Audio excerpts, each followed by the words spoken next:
朋友们好，我是石头。今天我陪杭州的一个大哥带着他老爸来到山里面看一栋房子。这栋房子之前我拍过一些视频，有很多朋友在私信里面问我这栋房子到底卖不卖。周边的环境啊真的太好了。上次我航拍的时候雾蒙蒙的，今天我们再次来看一下这栋房子，刚好房东也在家里面，待会儿呢和他谈一谈。这是进入房子的马路，宽4米左右，都是水泥路面。这栋房子距离小镇有2公里左右，距离县城有10公里，交通是挺便利的，轿车进来也都是很好开，路面很平整。这栋房子是建在半山腰之上，独门独院的房子。这里进去就是小院的大门了，还打上了围墙，围墙外面种了一些绿化的小树苗，有桂花树，这边在我们当地叫做救兵粮，这些果子是可以吃的。做了一个简单的造型，上下2层。这个房东大哥是在山里面养了很多野生的蜜蜂，这些都是蜂箱。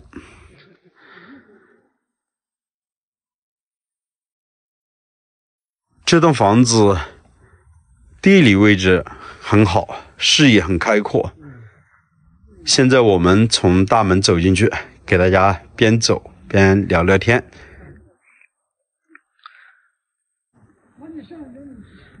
很宽，之前拍过的一期视频大家是否还记得？主屋是木房子，两边的厢房是砖结构的。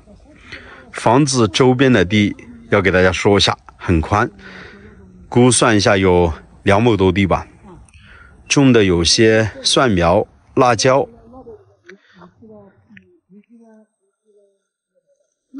绿树成荫啊。这栋房子通水通电，喝的有自来水，还有山泉水。在我们湘西的大山里面，基本上通了自来水之后，但是老百姓还是喜欢喝山泉水。山泉水自己从山里面用管子引回来，在家里面长时间都留着，还可以养养鱼，挺方便的。房子的旁边还有一大块的空地呢。整个院坝有200-300平左右，很宽。硬化的话大概有100来平左右，剩下都是没有硬化，可以种菜。这边是今年种的一些南瓜，还有很多南瓜藤。院坝的这块区域是一座石头堡的坎，挺高的，目视下有4-5米呢。底下是菜地，实际上也是这个房东大哥自己开发的，以前这边都是山林。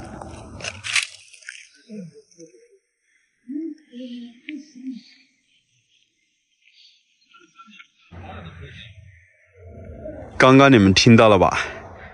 这栋房子是建了23年了，一栋木房子。先来看一下院坝外面的地，很宽啊。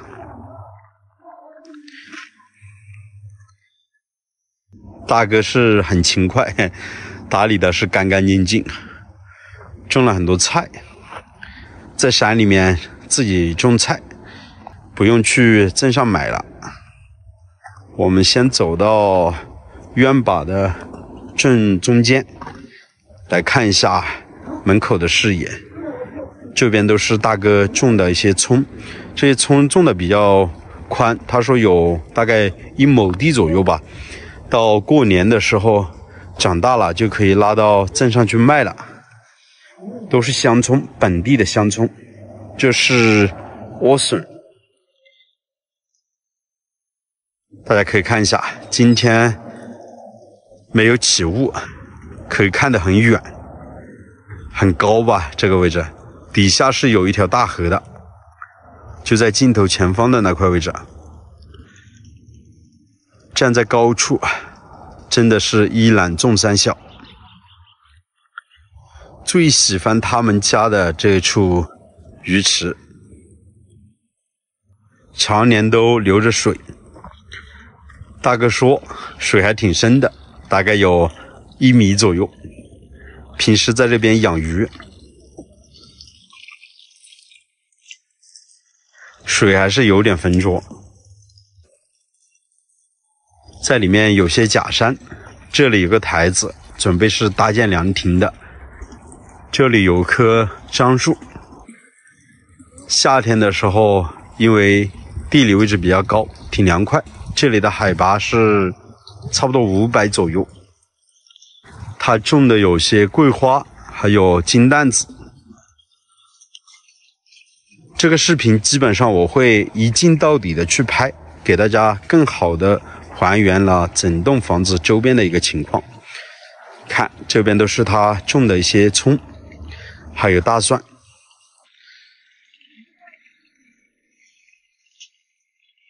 几乎啊，整个山头都是他们家的，独门独院，特别的安逸。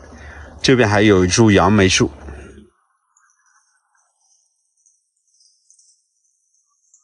养了很多蜜蜂啊。鸡冠花也很漂亮，吃不完的菜。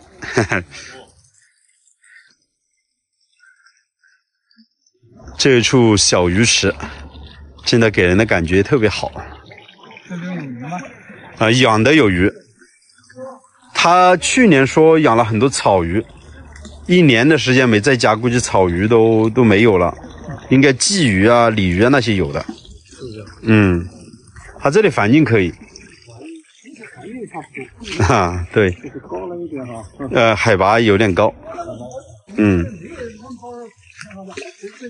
我的车是直接开到院坝里面了。这边还有一处假山。有的草了虫啊，棉虫，它就死掉了，有些垂直了。这都是你这刚刚种的啊？哦。这是什么？杜鹃？这是那个杜鹃嘛？银山红哦。不是银山红，就是马路上走那个了。杜鹃啊？好银山红，大致有点像。会开花没？它长不进去。开春哦。这是刚刚种的杜鹃花。这个石头的话，都是原本的石头。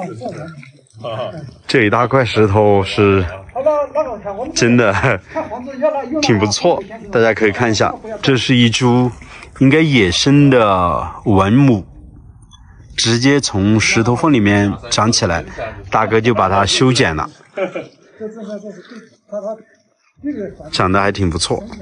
这处假山的话也没有给它挖掉，直接给它留在院坝里面。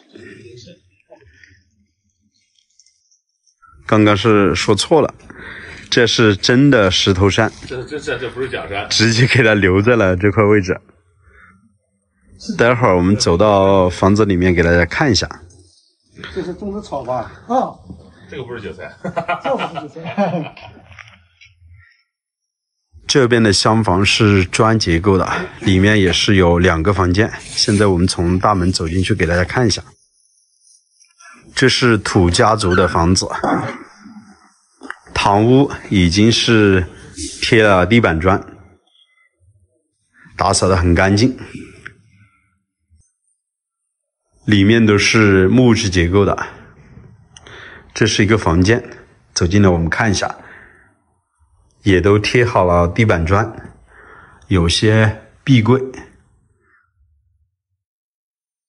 看起来给人的感觉很舒适的。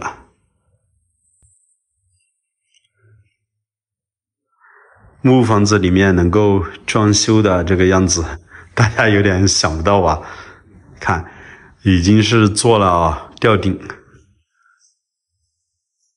像这样的房子住起来是挺舒服的。这边的房间也都打好了壁柜，地板的话也是贴了瓷砖，整个房间大概有25、6个平方左右吧。这背后应该是火塘、烤火、熏腊肉的地方吧。这背后也挺宽的哦，厨房这边就是火塘了。过一段时间，也就个把月左右，这里就可以开始熏腊肉了。整个这背后是很宽啊，50、60平左右呢。在这边是猪圈，养猪的，顺便给大家也看一下。哦哟，这么宽！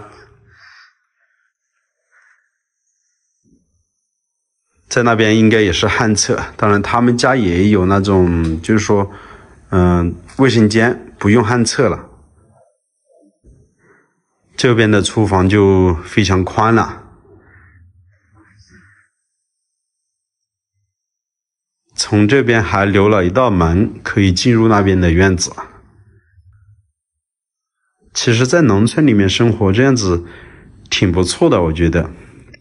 这是水缸呢，他们家的水缸，喝的也都是山泉水，大家可以看一下，很干净啊。这边是直接用个水龙头把水给引回来了，3口大灶。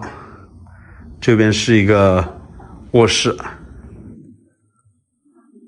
这应该是老人住的房间了。我们从这边走过去看一下。刚才我说的，他们家有卫生间，就是在那块位置，2个卫生间，可以洗澡淋浴的地方。这边应该也是一个淋浴的地方，怎么修的这么多哈？这边的地还挺宽的，可能是养点鸡。那边因为是有个鸡圈的，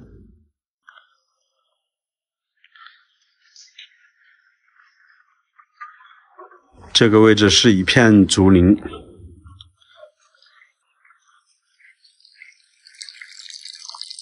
哇，这里一点都不缺水。房子是背靠大山，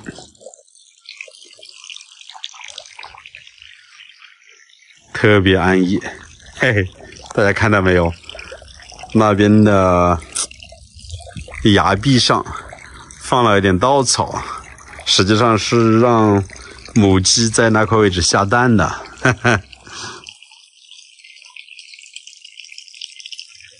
这背后还挺宽的，大概整栋房子的情况就是这样子了。待会儿呢，我们来个航拍给大家看一下。可能南方的阳光照着北方的风，可能时光被吹走，从此无影无踪。可能故事只剩下一个难忘的人，可能在昨夜梦里燃烧的纯真。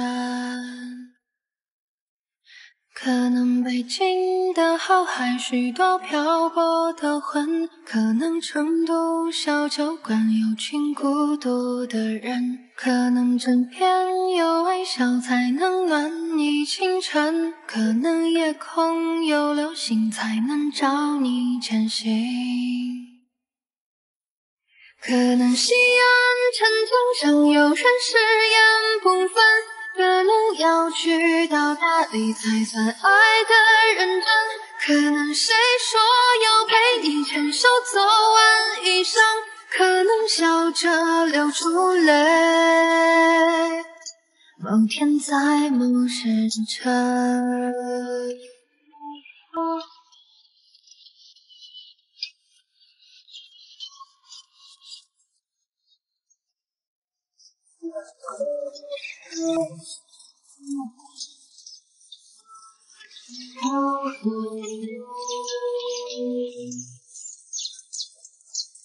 这段时间都可以取蜜了，当然也要给它们留一些过冬的。这些蜜蜂很勤劳的。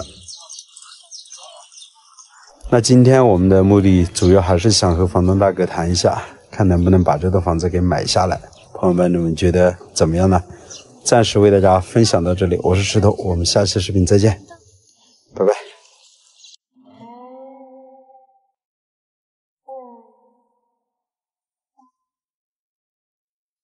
朋友们，大家好，我是石头。今天我和大雄来到了湖南省湘西州的保靖县，在我的身后这是一个渡口，看到吧？船已经去到了河的对岸，好像还有一辆车，它应该是在等着上船来到我的这边。我呢和大雄就在这里等，等一下我和大雄也即将上船去往河的对岸。据说在河对岸的山顶之上有一个乡镇。石头想进去看一看这个与世隔绝的地方到底是一个什么样的。好了，朋友们，废话不多说，跟着石头的镜头，我们一起上船去体验一下吧。现在呢，我们车已经开上来了，我是第一辆车，都装满了。一艘船上有4辆、5辆车，还是装的非常多的。桥面的话应该是有个200米左右，大概应该10分钟左右能到河的对岸吧。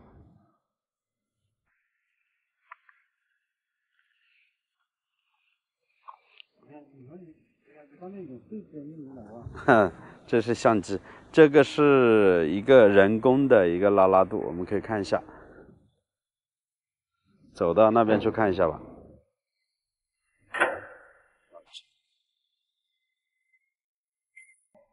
哎，船家，你们这个船是最后一趟是几点钟啊？最后一趟8点钟。8点钟，晚上8点啊。好，那我等一下我再从这里回来。这一趟好多钱？10块是吧？来，我先把钱给你了。给我高点啊！以后前面那个车子298，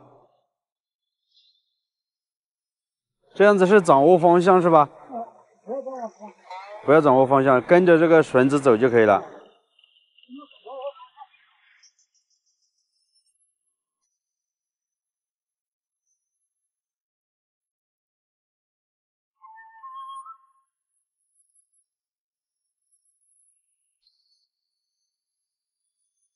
山重重，山青青，晚风灯笼起雄浑，水弯弯，岸水粼粼，千转百回流青春。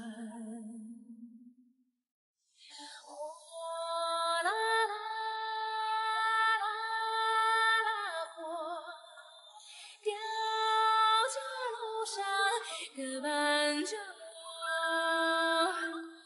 天悠悠，悠悠天，小北楼中闻醉人。高山有好水，不悲壮高举。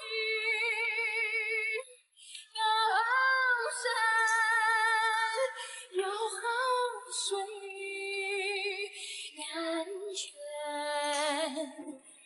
酿诗情。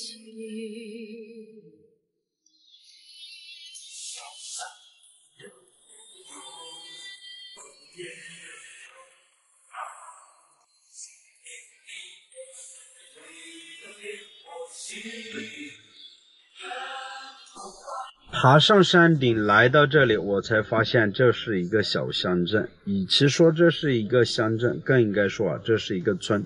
整个这里的住户的话，应该是200-300户左右。每5天赶一集，这里还赶集。这里有农贸市场，还有医院，还有学校，还有农村信用社，基本上该有的都有了。我也是刚才爬上山顶的时候遇到一个老乡，他告诉我说，以前这个山头几乎都是土匪所盘踞的一个地方。刚才我们刚刚下了渡船之后，我们走上那一个山头的时候，那里就有一个军事碉堡，我也进去了。也是当地人告诉我，我才知道原来这里都是土匪所盘踞的一个地方。我感到非常的奇怪，解放已经这么多年了，为什么这里的人们还不搬出去住呢？这样子每天坐车还要坐船出去，非常的不方便，真的是非常的奇怪。好了，朋友们，这一期的视频也为你们分享到这里了。喜欢我的视频，请点个赞，点个关注。我们下一期的视频再见啦，拜拜。垃圾永远是垃圾。好，这里砸了一个眼儿。垃圾，垃圾，垃圾，垃圾。慢慢砸。这个是仪表。垃圾，垃圾，永远就是垃圾。把东西该扔的扔了再砸。这个是尾灯。来，前面的。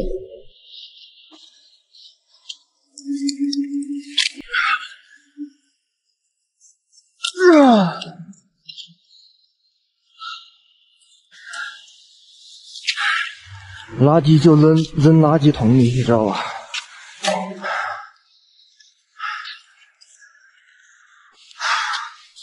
等一下把车牌取下来。游戏。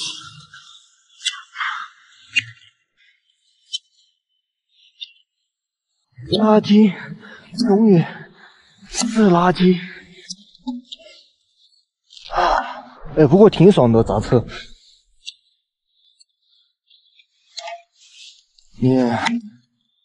垃圾，垃圾，垃圾，哎，扔垃圾桶。前大灯。